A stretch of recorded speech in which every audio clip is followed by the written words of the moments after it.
Hello student, welcome to let's new chemistry channel. आज मैं आपको बताऊंगी about the new chapter that is heterocyclic compound. ये chapter है आपका BSc part that is BSc third year से रिलेटेड कि हेट्रोसाइक्लिक कंपाउंड क्या होते हैं, इसके बारे में मैं पूरा चैप्टर आपको बताऊंगी वन बाय वन। तो देखिएगा, आज है आपकी इंट्रोडक्शन क्लास जिसमें हेट्रोसाइक्लिक कंपाउंड का मैं इंट्रोडक्शन बताऊंगी। देन इसका क्लासिफिकेशन कि हेट्रोसाइक्लिक कंपाउंड कितने टाइप्स के होते हैं। ठीक है, तो सबसे पहले हम किसके बारे में सीखेंगे, that is about the heterocyclic compound क्या होते हैं। तो क्या होते हैं ये हेट्रोसाइक्लिक कंपाउंड, अगर देखा जाए तो यहाँ पर इंट्रोडक्शन में बोला गया है कि the cyclic compound in which hetero atom like nitrogen, oxygen and sulfur at any corner of ring with carbon atom, such compound are known as heterocyclic compound। तो देखिए, ये तो डेफिनेशन के थ्रू लिखा गया है कि हेट्रोसाइक्लिक कंपाउंड क्या होते हैं, लेकिन मैं आपको जनरली बताती हूँ कि क्या होते हैं हेट्रोसाइक्लिक कंपाउंड।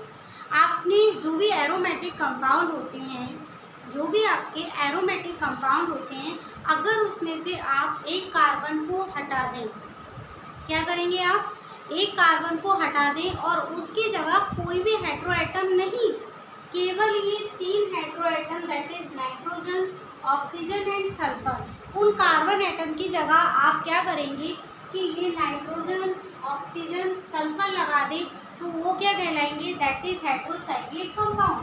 क्या कहलाएंगे, हेट्रोसाइक्लिक कंपाउंड। अब इस तरीके से हमें नहीं समझ में आ रहा है कि क्या होते हैं हेट्रोसाइक्लिक कंपाउंड। तो देखिए, अब आपको पता है कि एरोमेटिक कंपाउंड तो आपका ये भी होता है, ठीक है।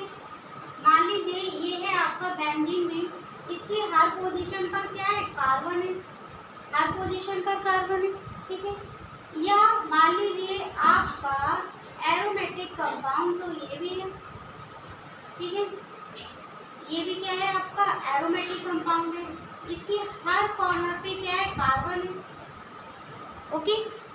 हाँ, ये एरोमेटिक कंपाउंड हैं, लेकिन ये हेट्रोसाइक्लिक कंपाउंड कब बनेंगे, आपको करना क्या है कि इसका कोई भी कार्बन एटम आप डिस्प्लेस कर दीजिए और वहाँ लगा दीजिए नाइट्रोजन, ऑक्सीजन, सल्फर में से अगर आप कुछ भी अटैच कर देंगे तो वो बन जाएगा हमारा क्या, हेट्रोसाइक्लिक कंपाउंड। फॉर एग्जाम्पल देखिए, अब मान लीजिए यहाँ पर ये ले लिया मैंने, क्या, 5 मेंबर रिंग ले ली, ठीक है। यहाँ देखिए, अगर मैंने यहाँ पर 5 मेंबर रिंग ले ली तो क्या होगा, ये है आपका यहाँ पर, ठीक है। यहाँ कार्बन था, लेकिन कार्बन हटाकर मैंने क्या लगा दिया, नाइट्रोजन लगा दिया, कार्बन हटाकर क्या लगा दिया, नाइट्रोजन, तो बन गया ये हेट्रोसाइक्लिक कंपाउंड। क्या बन गया, ये हेट्रोसाइक्लिक कंपाउंड बन गया। इसी तरीके से हम और भी हेट्रोसाइक्लिक कंपाउंड को देख सकते हैं, जैसे अब मान लीजिए कि यहाँ ये 5 मेंबर रिंग थी, अगर मैं यहाँ पर 6 मेंबर रिंग ले लूँ तो ये देखिए आप, यहाँ पर क्या है, ये है आपकी 6 मेंबर रिंग, बेंजीन थी, लेकिन बेंजीन का एक कार्बन हटा के मैंने लगा दिया नाइट्रोजन, क्या बन गया, ये हेट्रोसाइक्लिक कंपाउंड बन गया, ठीक है। तो करना कुछ नहीं है, बेसिक डेफिनेशन में ये बताया गया है कि अगर आप एरोमेटिक कंपाउंड में किसी भी कॉर्नर पे से रिंग के, ये जो बोला है any corner of the ring with carbon atom, यानी कि किसी भी कार्बन एटम को आप हटा दीजिए रिंग में से और आप क्या लगा देंगे, नाइट्रोजन, ऑक्सीजन, सल्फर, और जो कंपाउंड बन के तैयार होगा उसको कहेंगे हम हेट्रोसाइक्लिक कंपाउंड। जैसे कि ये बन गया आपका, ये क्या है आपका, दैट इज हेट्रोसाइक्लिक कंपाउंड। इसी तरीके से आप क्या करेंगे, देखो और भी एग्जाम्पल आप लगा सकते हैं, जैसे ये है आपका, यहाँ ऑक्सीजन लगा सकते हैं, ठीक है। इसके अलावा आप यहाँ पर सल्फर लगा सकते हैं।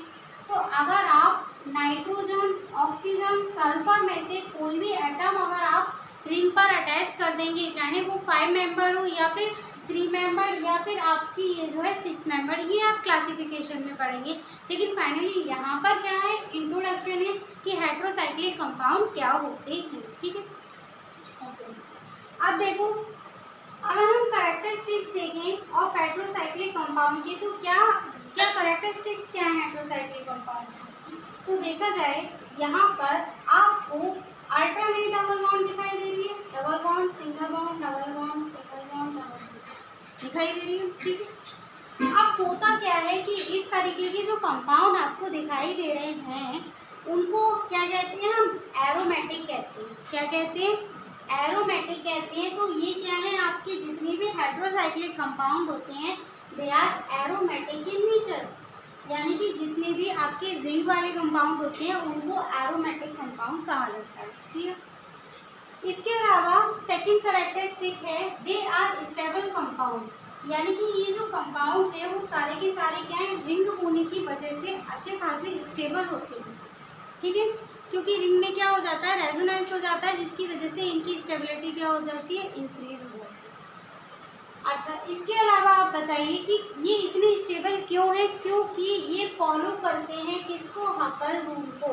हकल रूल क्या होता है, 4n+2 रूल। हकल रूल क्या होता है, 4n+2 रूल। तो हाँ, ये फॉलो करते हैं हकल रूल को, इसीलिए ये ज़्यादा स्टेबल है। तो ये क्या था आपका ओवरऑल इंट्रोडक्शन था अबाउट द हेट्रोसाइक्लिक कंपाउंड। इसके बाद आप क्या देखेंगे, that is the classification of heterocyclic compound. जब तक ये स्क्रीनशॉट